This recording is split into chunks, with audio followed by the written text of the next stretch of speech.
క్రైస్తలో ఈరోజు దేవుని యొక్క వాగ్దానము కీర్తనలు 34వ కీర్తన 4వ వచనం. నేను యెహోవా యొద్ద విచారణ చేయగా నాకు కలిగిన భయములన్నిటిలో నుండి ఆయన నన్ను తప్పించును. దేవుడి వాక్యాన్ని నేర్చును గాక. ఆమేన్.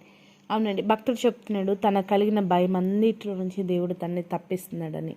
ఎప్పుడు తన కలిగిన భయాలన్నిటి నుంచి తనకు విడుదల కలుగుతుంది అని అంటే, తనకు కలుగుతున్న ప్రతి భయంలో దేవుని యొద్ద భక్తుడు విచారణ చేశాడంటండి.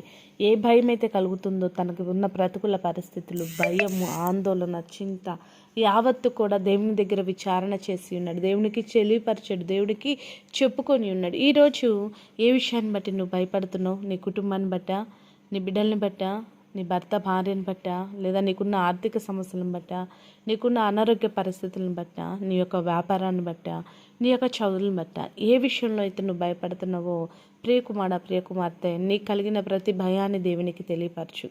దేవుని దగ్గర మనవి చేయి. నీ కలిగిన ప్రతి భయాన్ని, దేవుడిచ్చే సమాధానమును, దేవుడిచ్చే విడుదలను నువ్వు పొందుకో. ఎందుకంటే నువ్వు దేవునికి తెలియపరచక నీకు నీవే ఆ యొక్క విచారం చేత ఉన్నప్పుడు నువ్వు కృంగిపోయేదానివిగా, కృంగిపోయేవాడుగా ఉంటావు. కాబట్టి నీ కలిగిన ప్రతి భయంలో భయపడితే చేతగాని వాడము అవుతామండి. మనం భయపడద్దు. మన దేవుడు భయాలన్నిటి నుంచి తప్పించి విడిపించి సహాయం చేసే దేవుడు మనకున్నాడు. కాబట్టి మన కలుగుతున్న ప్రతి భయాన్ని దేవుడికి అప్పచెప్పి దేవుడిచ్చే సమాధానమును, దేవుడిచ్చే కార్యమును పొందుకొని దేవుని మహింపడదాం. అటు రీతిగా ప్రతి ఒక్కరిని దేవుడు బలపరిచి ధైర్యపరచునుగాక. ఆమేన్. ప్రార్థన చేసుకుందామండి.